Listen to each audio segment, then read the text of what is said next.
अलविदा जुम्मे की नमाज पर मुस्लिम धर्मगुरुओं का बड़ा ऐलान।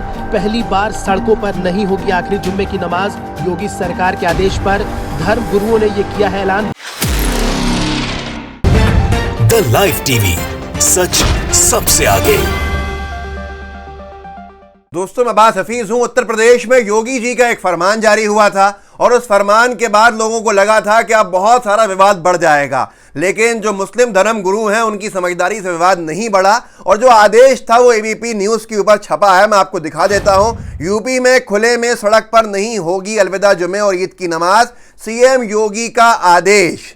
जो सदियों से बहुत सारे धार्मिक काम किसी भी धर्म के हो रहे हैं उनको 10 मिनट 15 मिनट के लिए भी रोकने की जो कार्यक्रम चल रहा है, जिससे विवाद बढ़ता चला जाए, इसकी एक और बार देखने को एक और बात दिखी है। लेकिन इसके जवाब में जो उलमा हैं उत्तर प्रदेश के, उन्होंने ऐलान कर दिया और पूरे समाज से, पूरे मुस्लिम समाज से निवेदन किया कि इस तरह का काम नहीं करें, विवादों को बढ़ावा नहीं दें, हम कम से कम विवादों को रोकें और अपनी अपनी मस्जिदों के अंदर ही नमाज पढ़ें। ये अखबार में छपा आज तक में। योगी सरकार के आदेश को मुस्लिम धर्म गुरुओं ने माना, सड़कों पर नहीं होगी अलविदा जुमे की नमाज। पर एक बहुत बड़ा, ये समझ लीजिए, टेस्ट आगे के लिए छोड़ दिया मुस्लिम धर्म गुरुओं ने, क्योंकि आगे आने वाले समय के अंदर जो आप देखें गणेश उत्सव आएगा, गणेश मंडल लगेंगे और उसके बाद दुर्गा माता की झांकियाँ लगेंगी और तमाम चीज़ें होंगी। क्या योगी जी का आदेश उस पर भी आएगा या नहीं आएगा, ये बड़ा सवाल बन गया है। क्योंकि अब अंतर्राष्ट्रीय स्तर पर भी बहुत से पत्रकार और बहुत से सामाजिक कार्यकर्ता इस चीज़ को देख रहे हैं और देख इसलिए भी रहे हैं क्योंकि ये तमाम चीज़ें अब बहुत आम हो चुकी हैं। और ये आप देख लीजिए, आज तक ने इसको स्टोरी के तौर पर चलाया भी है। ज़रा आप इसमें सुन लीजिए, आपको समझ में आएगा क्या अपील की थी और क्या अपील धर्मगुरुओं की मानी गई और क्या आदेश माननीय योगी जी ने दिया था, जिसकी वजह से उत्तर प्रदेश में अलविदा जुमे की नमाज सड़कों के ऊपर नहीं होगी। लोग बहुत ज़्यादा होते हैं, मस्जिदों के बाहर आ जाते हैं, मस्जिदें छोटी पड़ती हैं, मस्जिद बनाने की परमिशंस बहुत मुश्किल से मिलती हैं, मस्जिद को बढ़ाने की परमिशंस बहुत मुश्किल से मिलती हैं। ऐसे हालात में भी जो बाहर आ जाते हैं लोग, उनसे भी परेशानी है 10 मिनट के लिए। लेकिन मुस्लिम धर्म गुरुओं का क्या रिएक्शन रहा, ये खुद देखिए। अलविदा जुम्मे की नमाज पर मुस्लिम धर्म गुरुओं का बड़ा ऐलान।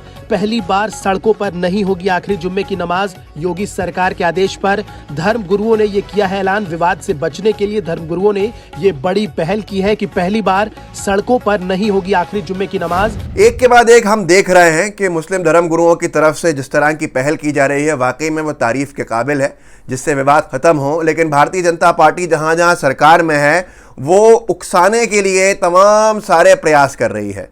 आज योगी जी से सवाल है कि बहुत सारी चीज़ें होने वाली हैं आगे, अलग अलग धर्मों की, अलग अलग समुदायों की। क्या अब उत्तर प्रदेश की सड़कों के ऊपर गणपति मंडल नहीं लगेंगे? क्या उत्तर प्रदेश की सड़कों के ऊपर दुर्गा माता की झांकी नहीं लगेगी? मैं पक्षधर हूं कि लगे। मैं और मुस्लिम समाज चाहता है कि अनुमति मिले और स्वतंत्रता के साथ लगाने दी जाए, त्योहारों को मनाने दिया जाए। लेकिन सवाल ये बहुत वाजिब बन जाता है कि अगर योगी सरकार को और योगी जी को खुले में मस्जिद के बाहर जो भीड़ हो जाती है नमाज की, मस्जिद के छोटे होने की वजह से उससे आपत्ति है और आदेश देते हैं कि नहीं हो, तो क्या आगे वो दूसरे धार्मिक कार्यक्रमों में भी आदेश देंगे या नहीं देंगे, ये अपने आप में सवाल है। सवाल ये भी है कि सहारनपुर के अंदर हो, उत्तर प्रदेश के अलग अलग इलाकों में हो, कितने मुस्लिम समाज के लोगों ने मस्जिदों में से खुद की मर्जी से स्वेच्छा से लाउड स्पीकर उतारे, मंदिरों से भी उतारे गए। लेकिन यहाँ पर एक बड़ा मसला ये भी आया कि जिन मंदिरों से हटाए गए, वहीं दूसरी तरफ एक कट्टरपंथी संस्था है, संघी संस्था है, उसने दोबारा मंदिरों पर लगाने का भी काम किया। दैनिक भास्कर ने छापा, सहारनपुर में लाउड स्पीकर पर घमासान, पुलिस ने 507 मंदिर मस्जिदों से लाउड स्पीकर हटवाए, हिंदू संगठनों ने 27 मंदिरों पर लगा दिए। हिंदू योद्धा परिवार HYP करके इनका प्रेस नोट जारी हुआ और इन्होंने कहा हिंदू योद्धा परिवार HYP ने की शुरू मुहिम, जिसमें हर मंदिर पर होगा लाउड स्पीकर। एक तरफ जहां पर सरकार के आदेश को मानते हुए मंदिर भी, मस्जिद भी अपनी स्वेच्छा से लाउड स्पीकरों को उतार रहे हैं, वहाँ पर भी इनको चैन नहीं आया। जो संगी नफरतबाजों की संस्था है, जो हिंदू और मुस्लिमों को लड़ाने का काम करती है, उन्होंने दोबारा लगाने शुरू कर दिए। और लिखा है भास्कर ने आगे, हिंदू योद्धा परिवार के पदाधिकारियों ने अभी तक 27 मंदिरों पर नए लाउड स्पीकर लगवाए हैं। उनके मुताबिक ज़िले भर में ये अभियान जारी रहेगा संगठन के अध्यक्ष चौधरी विश सिंह काम्बोज का कहना है कि उनके संगठन का ये निर्णय था। इसके बाद भी कोई कार्रवाई है क्या? अगर यही कोई मस्जिद ने कर दिया होता या कोई मस्जिद की कमेटी ने कर दिया होता तो पूरे देश भर में डिबेट्स हो रहे होते, लेकिन यहाँ पर गोदी मीडिया को सांप फिर से सूंघ गया। रवांडा रेडियो के बारे में ज़रूर पढ़िएगा, आपको समझ में आएगा कैसे एक देश में आज से कई साल पहले पूरे देश को तबाह कर दिया था आपसी धार्मिक उन्माद फैलाने में एक रेडियो ने, और उस रेडियो की वजह से उसके जो एंकर्स थे, जो उसके होस्ट थे, उन्होंने पूरे समाज में लड़ाइयाँ करवाईं। और आज वो देश कहाँ पर है, ज़रा उसके बारे में जानकारी ले लीजिएगा, शायद आपको कुछ भविष्य के आसार समझ में आ जाएं। यहाँ पर जहाँ 27 मंदिरों पर दोबारा लगा दिए गए, एक ऐसी संस्था के द्वारा जिसका मैं कहूँगा कोई संबंध नहीं है हिंदू समाज से, अपनी राजनीति चमकाने के लिए पूरे समाज को बदनाम करने आते हैं। वहीं पर खालिद फरंगी महली, मौलाना खालिद फरंगी महली और तमाम मुस्लिम धर्म गुरुओं ने अपील करी कि जो व्यर्थ है वो हॉर्न हटा दें, जो अवैध लाउड स्पीकर लगे हैं वो हटा दें। और इन्होंने ये लिखा NBT भारत टाइम्स ने, मस्जिद से लाउड स्पीकर हटाने लगी पुलिस, मौलाना ने भी की अपील, व्यर्थ हॉर्न हटा दें। यूपी में मस्जिदों से उतरने लगे अवैध लाउड स्पीकर, मौलाना भी कर रहे हैं अपील। अब आप खुद तय कर लीजिए कि कौन सही कर रहा है, कौन गलत कर रहा है और कौन राजनीति कर रहा है।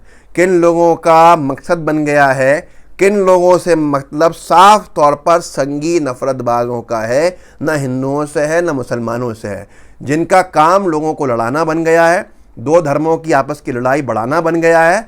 उनसे मेरा आशय है, और उन्होंने क्या काम किया है आपने खुद देख लिया, ओपन धमकी देते हुए कि हम लाउड स्पीकर दोबारा लगाएंगे, नए लगाएंगे, ये हमारी मुहिम है। वहीं मौलाना खालिद फरंगी महली हों और उनके साथ के और धर्म गुरु हों, अपील कर रहे हैं कि मस्जिदों पर अगर आपके कुछ ऐसे लाउड स्पीकर लगे हैं जिनकी आवाज़ बहुत तेज़ है या वो अवैध हैं या वो ज़्यादा हैं, उनको हटाइए, आवाज़ों को कम कीजिए। तो ये तो सामाजिक सुधार की तरफ कदम होता है, लेकिन उस पर क्या कहेंगे जो 27 और लाउड स्पीकर लगा चुके और कह रहे हैं आगे और लगाएंगे। ये तमाम चीज़ें हैं, लेकिन जो सदियों से होता चला आ रहा था, मैं आपको एक बात सुना के ख़त्म करूँगा अपनी बात। मैं जिस शहर में रहता हूँ वहाँ पर हमने बचपन में देखा है, और बचपन से एक बहुत बड़े एक लंबे अरसे तक देखा है, और ये हमेशा से चला आ रहा है। गंगा जमनी तहजीब कहलाती है शहरों की, हिंदू मुस्लिम एकता की मिसाल कहलाती है कि जामा मस्जिद जहाँ जहाँ होती हैं, पुरानी जो शहर होते हैं, उनके शहर के जामा मस्जिद के आसपास बाज़ार होते हैं, और बाज़ारों में दुकानें ज़्यादातर जो बनिया समाज होता है या मारवाड़ी समाज होता है या सिंधी समाज होता है, इनकी होती हैं। लेकिन जब मस्जिद की नमाज अलविदा जुमे की होती है, जिस अलविदा जुमे की नमाज के ऊपर आपत्ति हुई योगी सरकार को, उसी से संबंधित बात कर रहा हूँ, तो बहुत भीड़ हो जाती है जामा मस्जिद में, और जामा मस्जिदों के बाहर तक लोग जब नमाज़ पढ़ने के लिए जमा हो जाते हैं जहाँ जानमाज़ें नहीं होती हैं। हमने अपनी आंखों से देखा है कि वहाँ हिंदू भाइयों ने, व्यापारी भाइयों ने अपने थान के थान खोल कर बिछाने का काम किया, हमेशा किया, हर साल किया, जिसके नए थानों पे नए कपड़े के ऊपर मुस्लिम समाज के लोगों ने नमाज अदा करी, और उसके बाद बहुत से लोगों ने वो थान खरीद भी लिए।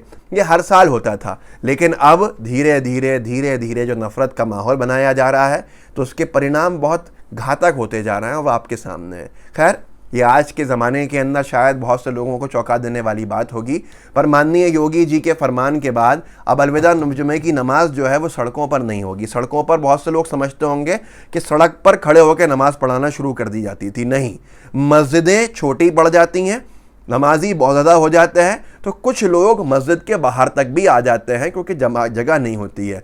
मस्जिदों को नया बनाने में परेशानी परमिशंस की बहुत ज़्यादा आती हैं, परमिशंस मिलती नहीं हैं, ऊपर बढ़ाने की परमिशन नहीं मिलती, नीचे नया बनाने की परमिशन नहीं मिलती, नई मस्जिदें बनाने की परमिशंस नहीं मिलती। ये पीड़ा है। जब छोटी मस्जिदें हो जाती हैं तो बाहर भीड़ होती है, और भीड़ से आपत्ति 10 मिनट के लिए जो भीड़ बढ़ती है उससे आपत्ति हो जाती है। 2 घंटे की बारात जो जाम करती है उससे आपत्ति नहीं होगी, या कई धार्मिक कार्यक्रम जो पूरी सड़क को घेर लेते हैं उससे आपत्ति नहीं होगी, पर 10 मिनट की नमाज और 2 मिनट की अजान से आपत्ति होगी, क्योंकि इससे एक राजनीतिक दल को बहुत फ़ायदा पहुंचेगा और वो लाभान्वित होकर सत्ता के शीर्ष स्थानों पर पहुंचेगा। तो इसलिए इससे आपत्ति, और गोदी मीडिया इसमें बराबरी का हिस्सेदार है। खैर, इस वीडियो को आगे बढ़ाइए, लोगों को जागरूक कीजिए, लोगों को बताइए कि क्या हो रहा है और क्या होना चाहिए। व्हाट्सएप ग्रुप्स होंगे, उनमें शेयर कीजिएगा, साथ में लाइव टीवी को सब्सक्राइब कीजिएगा और बेल आइकन दबाइएगा। जय हिंद, जय भारत। द लाइव टीवी, सच सबसे आगे।